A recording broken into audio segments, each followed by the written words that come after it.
Hi, Ashmi. It's so wonderful to see you. Like we always say, it feels like we've been having this conversation Mm. for lifetimes. It's Yeah. such a resonance for me Mm. I to, don't I don't remember when we first met. It must have been like 2 years already, or maybe 1 year and a half.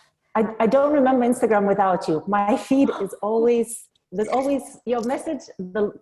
The algorithms know that I love your messages. So it's always the first message to pop up. So I don't remember Uh, my Instagram before you. I don't remember how I found you. I don't remember how, it I was the was meant to beginning, I think. be. Yes, Yeah. yes.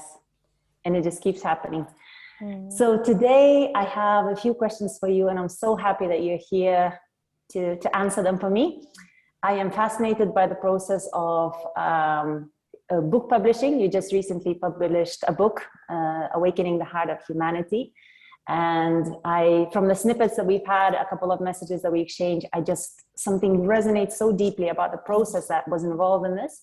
And I would love to find out more. So in the beginning, I just wanted to ask you I know you don't like labels and all of that, but just to share a little bit, what are you doing right now? You're an author, but just to expand a little bit on that.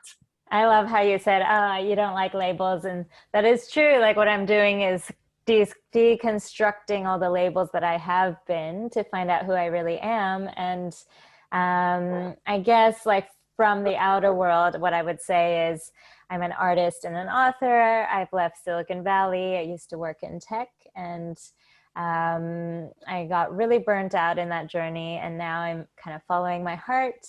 But right now, what I'm doing is more so focusing on my inner journey, because I'm realizing how much our outer reality is a reflection of our inner frequency, our thoughts, beliefs, fears. And the more I shift myself from the inside out and really take responsibility for my empowerment, the more my outer world can shift. And of course, like I have so many huge visions and dreams for life and what my partner and I are building on this land, but we don't want to create or hustle from the same old paradigm of the 3D of like hustling and forcing things and trying to fit things into a box. And we have glimpsed another way of being and creating, which is from the heart, from this beautiful universal flow, allowing things to come in synchronicity, calling things in through our energy and our vision and our clarity. And the more we do that, the better that feels, and the more we can trust ourselves in that. So yeah, I feel like it's hard to explain in words, but what we are doing is anchoring this new way of being, this higher frequency. And we've realized that more important than what we create is how we feel. And from that place of feeling that peace within, that empowerment, the magic in our own veins, we can truly create and inspire the world or make a difference in our lives. So yeah, day to day, I post messages, as you said, on Instagram. I'm sharing my book all over the world, and it feels really good because it is true to who I am, and it feels like a channeling from my heart and soul, especially during this incredible time of awakening we're in. So yeah, it's an honor, and I really I feel like I've been chasing this meaning in my life, or what's my purpose. I'm here for something bigger, and now I feel like I'm truly living it, not because of the outer label, but because of how I feel and how true I'm being to my essence and my soul. Yeah. Mm. And I No, feel I like love you're this. doing the I love same. this. So that's why we've met. Yeah, I can really relate. I mean, there hasn't been a single post, because you do post every day, that I don't resonate with. And it often feels like, like even if I could write this, I couldn't put, it into words in a better way. So and even the part where you share about, stepping out of the hustle, the Silicon Valley career. I had a career in finance and big global companies, and that was also a time of my life that I remember feeling very similar to what you're sharing, dreading Monday. Like I remember, Saturday evening, I would be already like, oh, the weekend is over and Monday is coming. I remember that. So I also had a journey of sort of stepping out. I wanted to share, you've shared it in a few interviews as well. What helped you along the way of making that decision, making that shift, feeling that discomfort that maybe I'm on a ladder that isn't going where I want to go. Yeah. And how was that journey for you? I've answered this question often from the lens of like, oh, I was so burnt out and I was feeling suffocated. But what dawned on me the other day was actually like, it wasn't like that. Suffocation can be the kick to your soul, like, oh, I want something more, or there's something more for me. But what really led me to quit my job in Silicon Valley and travel the world was more of this desire to see the world, make the most of my life, make the most of my youth, and kind of, follow my heart. So it was more of a positive thing that pushed me out, even though the catalyst could have been seen as something negative. It's not really negative, but it feels really painful. But it was this desire to come back to my truth and my heart and ask myself the questions of like, what is true happiness to me? What's true success mean? How do I want to feel in my life? Not just who do I want to be? What kind of title do I want? The more I was honest with myself, because I feel like in the beginning of my career, I loved my career in Silicon Valley. And at the time it was my dream job. And I really felt like that was true to what I wanted in my life. And of course it was perfect because it helped me gain the skills and tools I still use today. But there was part of me that wasn't being truly honest with myself with how I wanted to spend my life and what true joy would look like for me. So the more I started like asking myself those hard questions and journaling and remembering my inner child self, picturing what life could look like in 10 years from now. And the answer to that question was, I don't want to be working and being on my laptop 90 hours a day and, just be overworked. So yeah, it was a lot of those, I think like sitting with yourself, and you start facing these hard questions. And sometimes people are so overworked that they don't even have the time to reflect or just stop and look at your life from a higher perspective. So yeah, I feel like it was that little nudge from my heart, and I haven't looked back since. Me neither. Yeah. I can say that. No. And it's amazing how, when you feel like the door closes and you will want to go back, but you just don't. There's so many other, the way of being just opens up so many new possibilities and new connections and new opportunities. And I wanted to ask about, you share your messages on Instagram, and you've mentioned before that it's something that just comes through you, that, I would imagine it's a state of flow that I sometimes experience with certain projects as well, where just you sort of come back and it's here, whatever you were creating. What is it like for you? And have you always been tuned into this ability to write and channel messages? No, yes and no.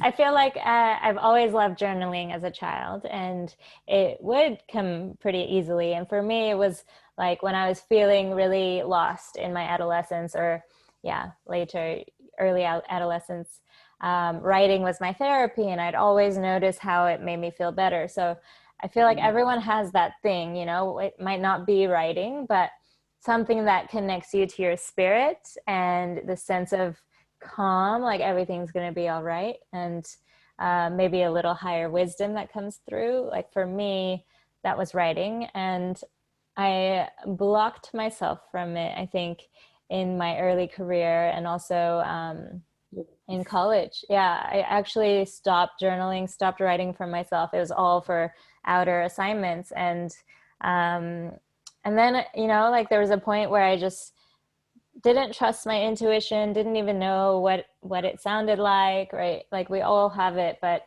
I think the more you're in the mind, and especially in a state of anxiety or burnout, you are really disconnected from that voice of calm within, even though we all have the ability to connect. And for me, it was those moments of okay, towards the end of my career, when I was deciding to leave my career in Silicon Valley, I started writing and journaling at night, like late at night, and I'd feel my heart opening again. And it's like, wow, it's like, sounds super cheesy and no one's gonna like reading this, but it's for me. And funnily, like in those early years, I was terrified to share anything I wrote on a blog or just to the public, because I thought it was way too cheesy or woo woo, or there's too much zest for life coming out. It's like too much positivity, which is funny because that's all, you know, my content is really just pure like that. But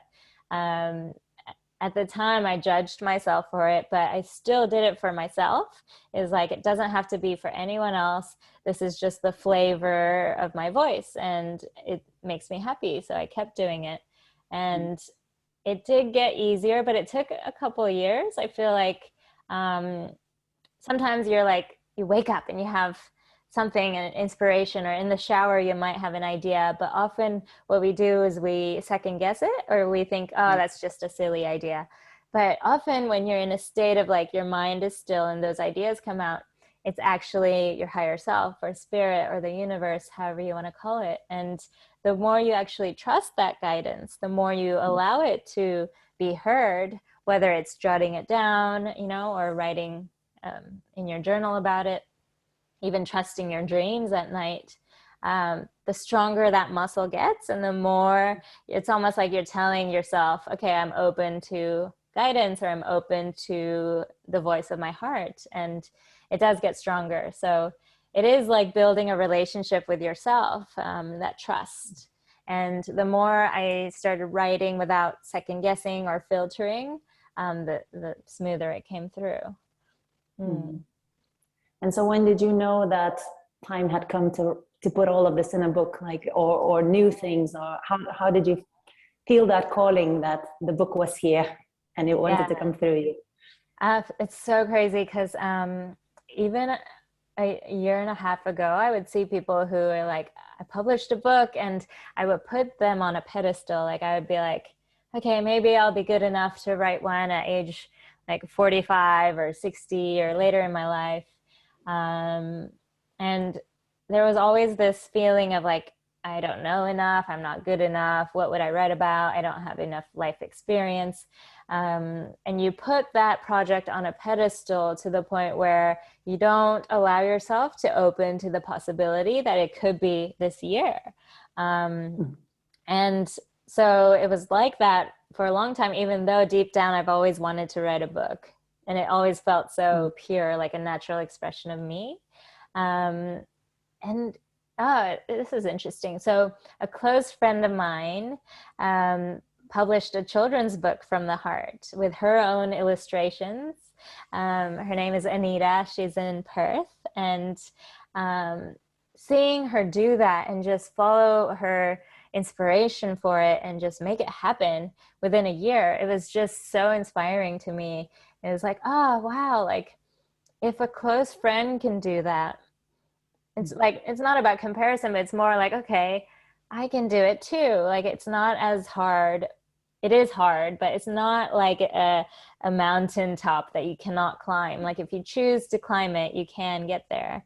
And I saw the joy she had around it too. And it's like, oh, wow. Like, I love the idea that it doesn't have to be this forcing and this hard project of like every day you need to set aside 4 hours and write and overcome writer's block. Like that's a really masculine way of looking at it.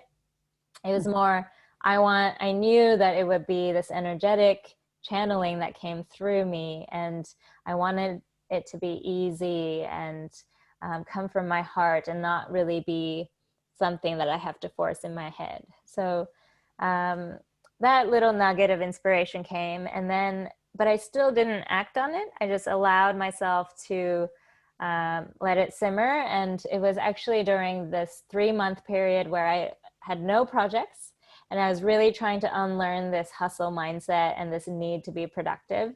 So I was like, okay, I'm going to learn to be gentle with myself, even when I don't have any projects or things to be proud of or things to even promote. And during that time, I sitting still with myself, being in nature, you know, allowing myself to listen to what my body needs and what my intuition needs. And one day, without forcing it, I really felt in a meditation this rush of like joy and excitement to hold this book in my hands. And it wasn't the book my mind would have wanted to write. Like before, I thought it has to be actionable and more like self-help, and it has to give lots of value, you know, and be a chapter book. This was more the book my heart wanted, and it was full of art and words from the heart. And it was the kind of book I wanted my children to be able to hold, to capture the energy of this time we're in right now. And so that felt really pure to me. And it wasn't like from the ego. It was more like, I'm so excited. I want to hold this for myself first and foremost, and then share that love with the world. And what I realized was, when it comes from that pure place, the words just flowed, and a lot of the words I'd already written without knowing in my previous blog post. It was more about adding more, editing, you know, giving shape to it. And the paintings had already been done, most of them, like these ones behind me, over the past 2 years. So yeah, so it wasn't as scary of a pedestal project. Like once you start, the inspiration will flow, the momentum will flow, the more you allow it. And of course, there were many days or weeks where I didn't feel much momentum around it. So I just let it be. I didn't force it. And then whenever it's like you prioritize how you feel and take care of your body and fill your own cup, then the inspiration comes again. So yeah, it's a different way of creating. So during this writing process, as you said, there were days that were more inspired and things were just flowing. There are days when maybe not as much was stirring within you. But did you have any practices or rituals, maybe daily, checking in with the soul of the book, or just to say hello? Anything that helped you along the process of writing? Oh, I love this question. It's making me reflect because I haven't really thought about it. But okay, the biggest thing is always follow, like this is my motto, but like follow your highest excitement. It's from Bashar. And for me, it's with even a project. So like your mind might say, okay, you need to work on organization or editing today. But actually, that would feel like kind of heavy. And it's like, oh, I don't want to do that. So then don't try to force it, or even working on the cover design. It's like I put all the logistical things towards the end because I wanted to capture the soul of the book first and just get it all out. And I wasn't thinking of like too much about the book and the structure and what needs to be in the book or what doesn't. I just put everything from my heart out there, you know, including any beautiful passages I'd written prior. I didn't try to overthink it. And then just write and pour from the heart first without editing yourself. Otherwise the brain will start, you know, getting noisy and the self-doubt will come up. But then trust that your soul will know what needs to be in the book and what doesn't. So later on, when you're putting your editing cap on, then you can cut and, you know, change things. But for me, it was like, okay, I just want to put everything like from love into the book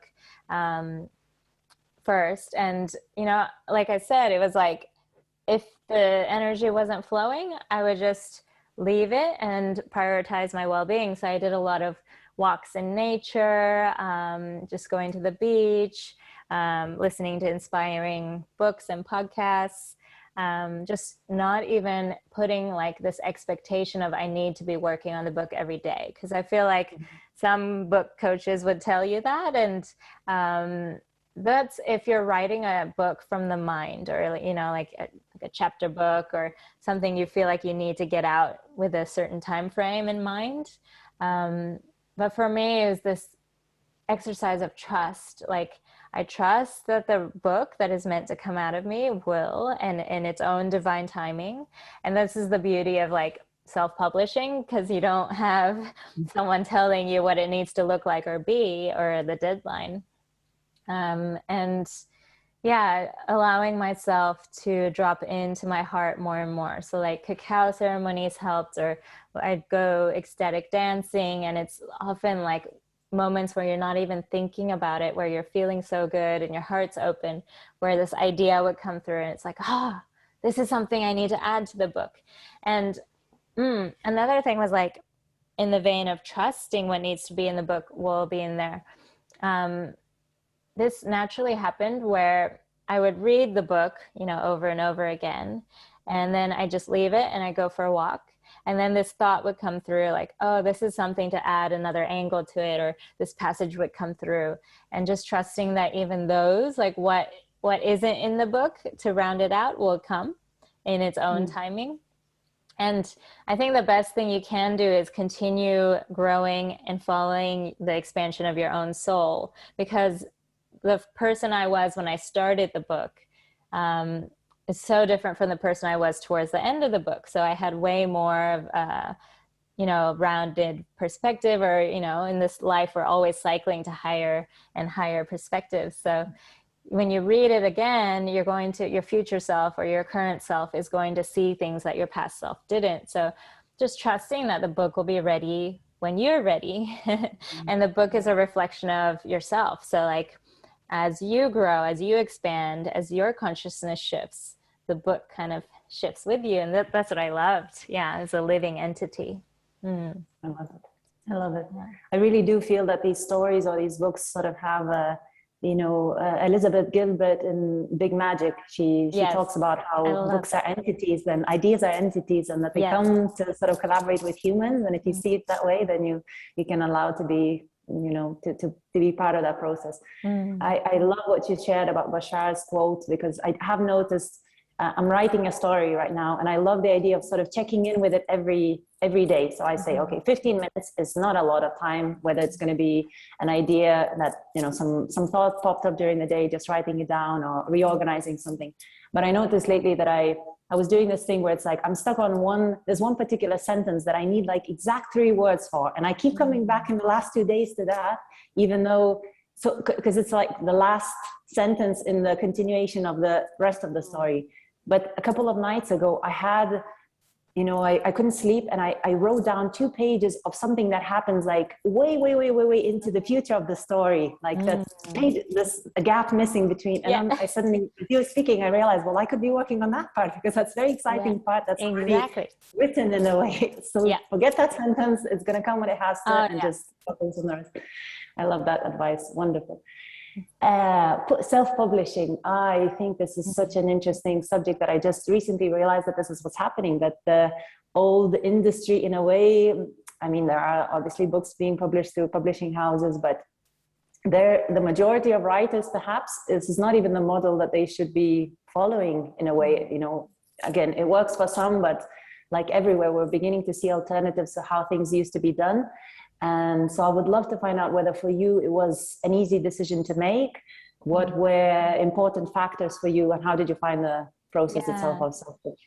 Yeah, I mean, I could have considered maybe an indie publisher or someone that was really aligned. It's a spiritual book, so I'd wanted something that would be in resonance. But to me, this book is about New Earth and the world we're creating, and a world with less control and gatekeepers. And since it is a book with art and more of a poetic kind of writing, I really wanted it to be as pure as possible to myself and my soul. And I can't really speak so much about the traditional publishing side because I actually didn't even research so much into it. Intuitively, I felt like self-publishing is the way, and I can do it myself, and I have the skills. And it just felt right for the soul of the book and what wanted to come out. Because I guess one thing that deterred me was like, if you go with a giant publisher, they might want more control around the cover design, the title, the editing. And I'm sure there are more indie publishers. You just have to feel into who resonates with you and who will respect like the soul, the creativity of what you're trying to bring forth too.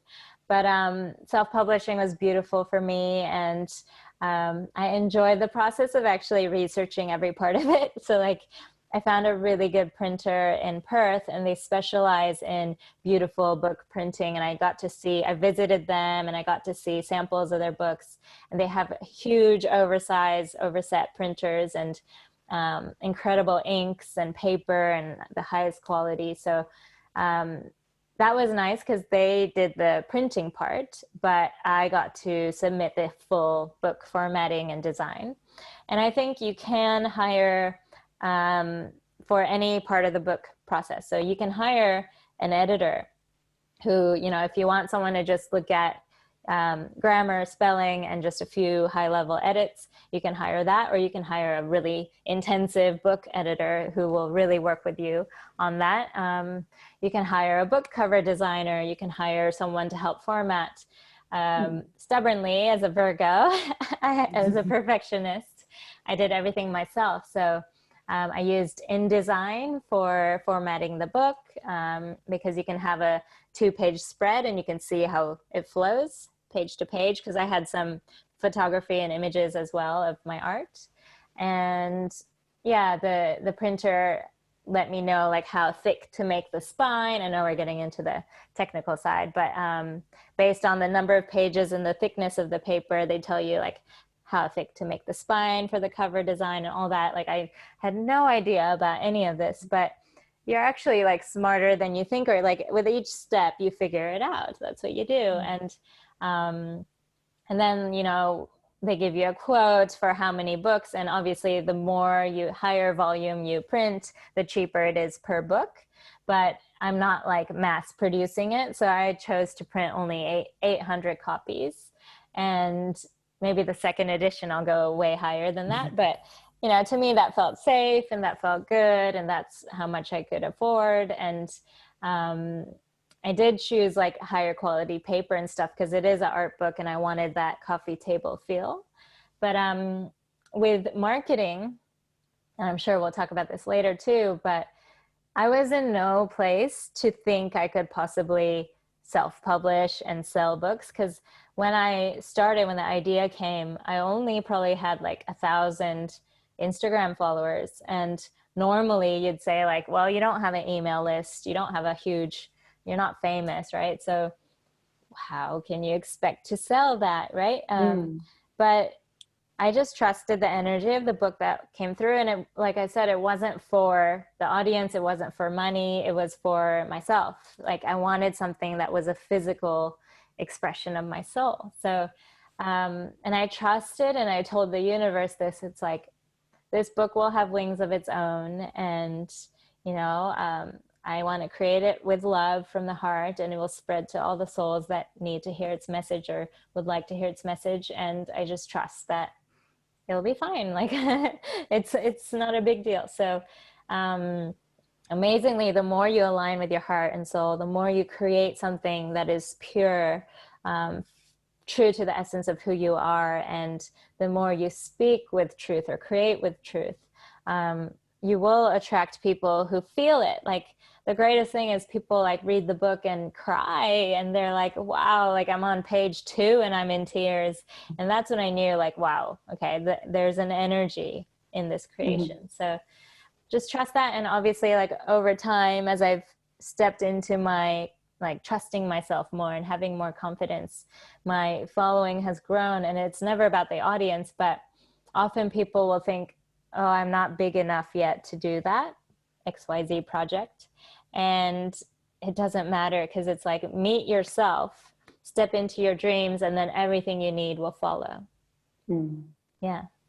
And everything did come in like, sorry, this is a tangent, but I think it's worth saying, like with every part that I needed a little support around, through a synchronicity, I met someone who could help me. So with the book cover design, I wasn't as confident, because I know I've done design before in my past career, but it wasn't my full-time thing. And someone who follows me on Instagram is like a typography designer, professional. And she was like, I would love to help you out on this. And she gave me some, she helped give pointers. And another one was shipping from Australia is so expensive, crazy expensive. And I was like, oh, it would be so nice to have someone in the Northern Hemisphere help with shipping. my close friend, she fell in love with the book and she was like, let me know how I can help. I'll help with shipping for free from the goodness of her heart. She's such an angel. And yeah, it's like everything I needed kind of just synchronistically came in. And the more you trust and follow your path, the more that can happen. Mm-hmm. I love this part that you were sharing, that it's all sort of very conscious, mindful steps and all along the way. But it also comes from this feeling that wherever the ease, wherever the flow, wherever the excitement is guiding you, and you just follow it. And then, as you say, doors open and people come into your life that can help with different aspects of it. What did you find challenging in the process? What was the most, difficult? You're gonna laugh. It was not writing the book. It was the things that weren't my forte. So more of the mental aspects of like formatting, cover design, teaching myself InDesign while I was trying to format it, which, like I said before, you can hire someone to do that. Hire a freelance, consultant or someone. But another one was shipping. Really, it was so crazy hard for me. I was so stressed out because it wasn't just shipping, it's figuring out packaging to protect the book. Oh, I love that part. Yeah, because actually I read horror stories about, when you buy a book from Amazon, it often just comes in a box and the ends can be creased or, it can be like banged up in the mail. And I didn't want that because this is a piece of art. And so I found a box. It's called the Box Man in Perth. And they custom made like the exact book mailer size to fit the book and to protect, it has crush zones so the edges are protected. And then it was like the perfect size to fit the sleeve from Australia Post.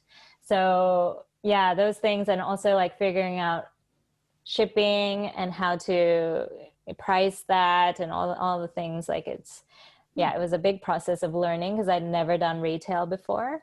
So like, yeah, I guess it's like whatever your weaknesses are, the stress or the fear would come and get heightened. And I think I was carrying a lot of stress around fear that the book would arrive damaged or that people won't like it. Or I think that was also behind the stress around that time. Is like, oh my God, now that I've birthed this book, people are going to see it and hold it. And I'm nervous about that. So I added a lot of stress around that. But another part, I guess, like what was hard, it was actually like the years of teeter-tottering between wanting to create this and write a book and then the self-doubt that came through. And it's almost like the second I said yes and I listened to that heart, that vision from my heart and that excitement, and I started doing it, then the momentum flowed. So like I think the beginning stages is when your self-doubt is the loudest. And once you actually allow yourself to feed the vision and allow it to come, and every time I read it, I would get goosebumps, and it's like, I know this is right, and it gives you the inspiration to keep going. So that's my answer to that. I love it. And you were sharing with me in one of the messages that maybe the biggest area of work is to work with your limiting beliefs. I just love that. I think in every project, it is the thing that stops us the most. Whatever we fear the most, as you're saying, wherever the most nervousness there is because of some belief that we have about ourselves or about the process, that it has to be difficult or it's difficult for everyone, or things like that. Yeah. What else would you add about this sort of work with limiting beliefs when we're creating? Yeah, I mean, with creation, I think in the 3D model, we often want to create what the world wants or needs. Or it's like you might think, okay, what's a good niche, or what's a good problem to solve, or what's a hot topic right now. But that doesn't take into account, like, what do I want to create? What sparks me? And what is my true voice or soul signature? What's the expression I want? And if you ignore that, I really believe the book won't have the same energy to it. So the more you're true to yourself and ask yourself what would really light you up, the more you follow that, you can actually infuse your own signature, your essence, your energy into the creation, whatever it is. And we are moving to this new earth way of, it's not about the physical creation anymore, it's the energy behind it. And like energy will keep attracting like energy. And often your soul might be tuning into an idea or a vision or creation that doesn't even exist yet on this earth, okay? It might not be even a niche, okay? It might not even be self-help or, you know, and it's something bigger than that. And you're, as a light worker or a way shower, you are tuning into something that is going to be huge in the future. It's going to resonate with so many, but because your mind doesn't see an example of it now, you might think, oh, that's a silly idea, or, oh, the world's not ready for that yet. But actually you're the one who's meant to follow that. And then the world will meet you, like your world will shift, and the people who are ready for it will find you. So, yeah, letting go of the mind is huge. What would be a good practice for something like that? Like if you feel certain fear around whether it's the writing process, the right people coming in, the abundance, the means to publish it, what would you recommend as if there is anything like that? This is something I did. So take a piece of paper and write down every single fear or limiting belief or reason this won't work or this isn't good. And just write all of the silly ones, the big ones, and then underneath some, you might ask yourself, what is the underlying fear beneath that? And keep digging until you write all of them. And then one by one, you go through and you're like, is that true? Does it have to be true? What would it be like or feel like for it not to be true? And what's a positive affirmation or truth I can like reprogram my subconscious to believe instead? So for example, it's like, I'm too young to write a book. No one will buy it. I'm not good enough. See how beneath I'm too young is the fear I'm not good enough. And it's like, wow, like, let yourself feel that. And you can do some inner child healing on that too. It's like, when in my childhood did I start feeling like I'm not good enough? I'm not smart enough. No one wants to listen to me. No one cares, you know, what I'm saying. Feel into that and do the inner child healing. And there's tons of YouTube meditations on that. But part of it is giving yourself the love that you craved that you didn't get from your either parents or teachers or peers or yourself.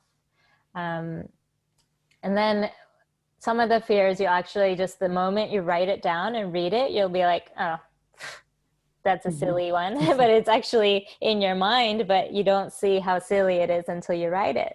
It's like, oh, if I fail, I will be homeless. It's like, is it true? Does it have to be true? If no one buys it, well, no one will like me and I'll be such a loser and then I'll just go hide in a hole. It's like your brain will tell you this, but it's not true. So the more you actually are honest with what you're afraid of, and then it's not like, it was never like the fear went away and I was like, okay, I'm fully confident now I'm going to go. No, it's like every tiny baby step you take, there's going to be fear and self-doubt. And even up until the moment I launched my book, or even now when someone orders it, there's still some fear of like, like, I hope they like it. So can I return it? Yeah. So it's like, keep going and know that everyone's scared. And the key is to do it despite the fear and know that with every step you take, it gets easier. Coming back and sort of maybe wrapping up this conversation, I wanted to, say thank you for all the messages that you share on Instagram, because for me, it's been the last year and a half with all this fascinating transformation that we're going through. It's been really sort of a sort of very grounding point to be able to access social media and in all the noise, see your message and sort of dropping in and feeling like it is true what Ashmi is saying, and I really resonate with that. And I just wanted to ask, like, what helps you to stay focused on such a positive timeline for humanity? Because it's so easy, you know, whether having a conversation with someone maybe who's feeling a bit fearful or opening the news, it's the worst, but to sort of just fall over into this path of humanity that everything is doom and gloom, where at the end of times, which in a way we are, but what helps you sort of refocus that vision that you hold, that humanity is here for something? Yeah, it's the end of time, but it's the beginning of something so amazing. The golden age. Yeah, it's such a good question, because I feel like it is this knowing in my heart and learning to trust that over everything you see in the news or all the fears other people project. From childhood, I'd always had this optimism or rose-colored glasses about the world, and sometimes I thought that was a bad thing, like, oh, you're not being realistic. But actually, it was the most real thing, because I was tuning into what's possible for myself, for the world. And it's always when you feel lost, like coming back to that truth in your heart. And sometimes people can't feel it, like the more you're in fear or doubt, you can't tune into that. But what happens, like when you sit in nature and you sit in the sun and you put your feet in the grass and you look at the trees, and there's no chaos there, you know, there's perfect balance and order and beauty. And nature is such a pure, uncorrupted part of this matrix. And I feel like we forget the truth because we think, oh, what's on the news is my reality. But it's actually, I believe we are, this is crazy, but there are infinite timelines and infinite realities. And the one you feed, the one you keep becoming a victim to, or is the one that starts seeping into your own reality. And you can try to change the world from a place of victimhood, but what's more powerful is when you step into your own power and you remember your ability to create. And from a place of love, from a place of giving and empowerment, that's when you can hold a higher vision for the world and see it actually seeping into your own reality. And for me, it's like, when I've followed that, my outer world has shifted. Even the people in my life have shifted, and I've received a higher frequency version of them, even my partner. So it's like, when I raise my frequency, my world shifts. And this is true for everyone. So yeah, writing has helped me come back to that truth. It's like you're channeling your higher self, your heart, and the messages aren't just me trying to be positive. It's just what's resonating and what's true. And it really feels right. Like, we're not going through the end of the world. We're going into the birth. And as an analytical person, like, I don't think I could have just trusted myself. Like, early in my journey, I had to read a lot of books because it's like my brain's like, make sure, double check, make sure it's true, and explain it to myself.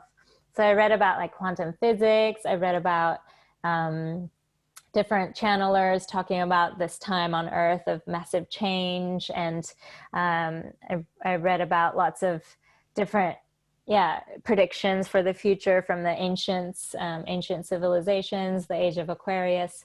And no matter what kind of book it was, like whether it's scientific or spiritual, they were kind of saying the same thing, at least the ones I resonated with. And it did reconfirm what my heart was already feeling.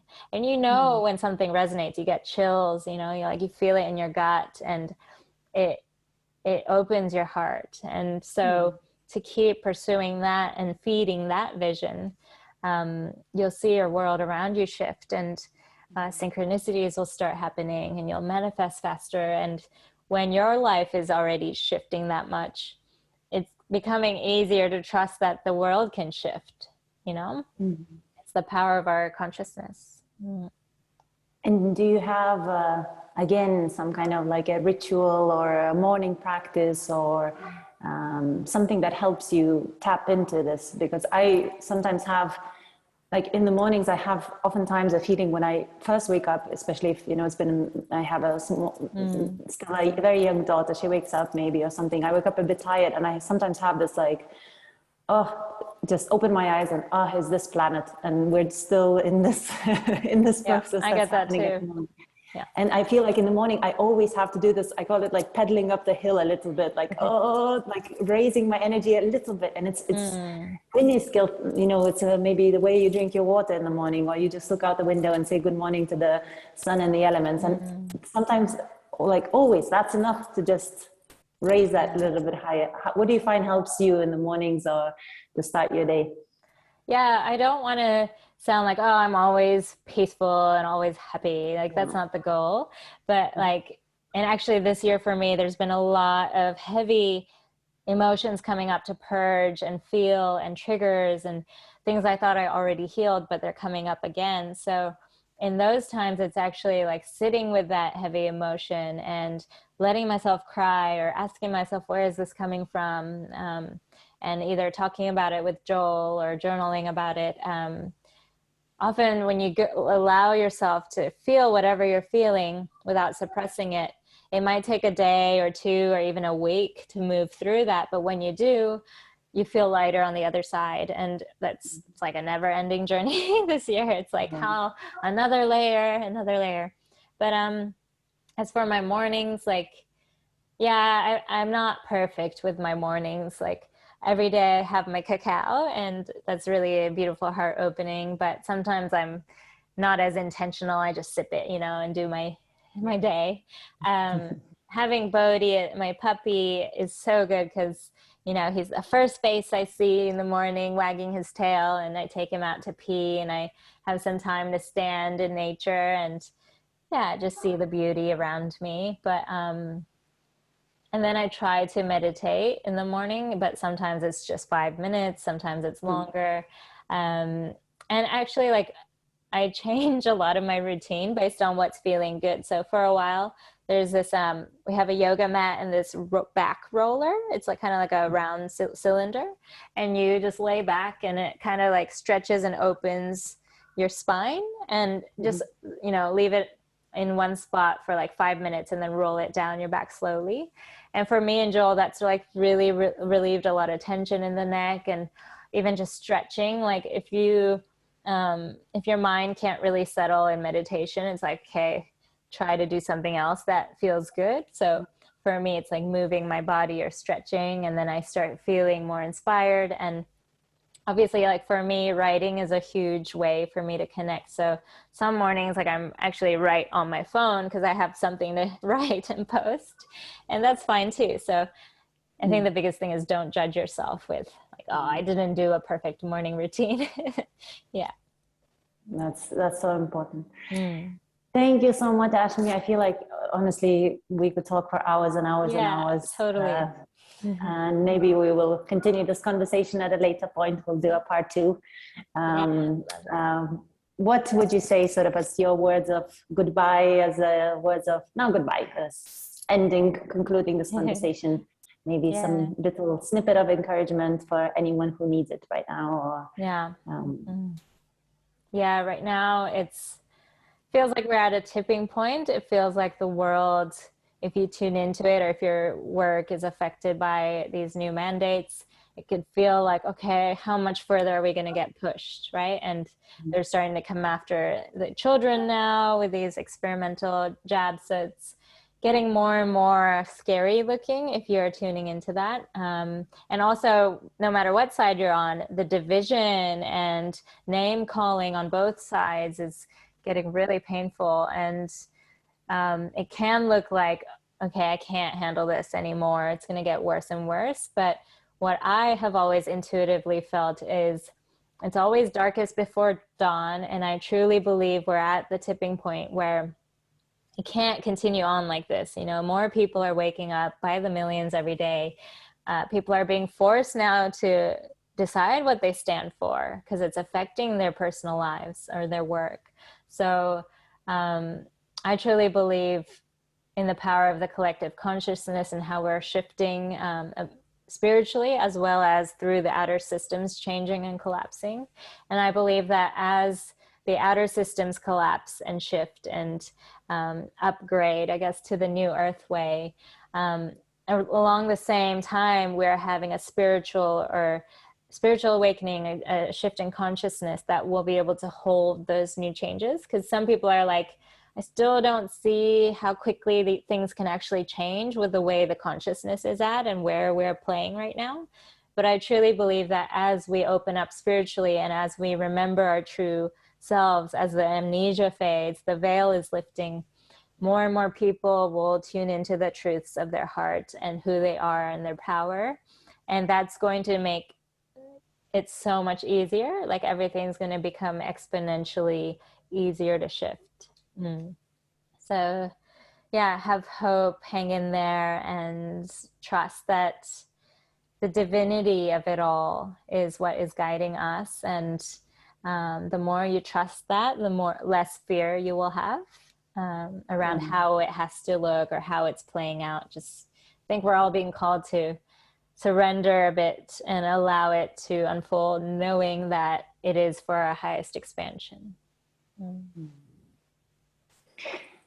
And so it is. Thank you so much. Thank you so much for everything you are, everything you do, everything you share, because you can never know how a small post is changing lives of, you know, people around you, people who read, and the lives of people around them, and it just sort of ripples on.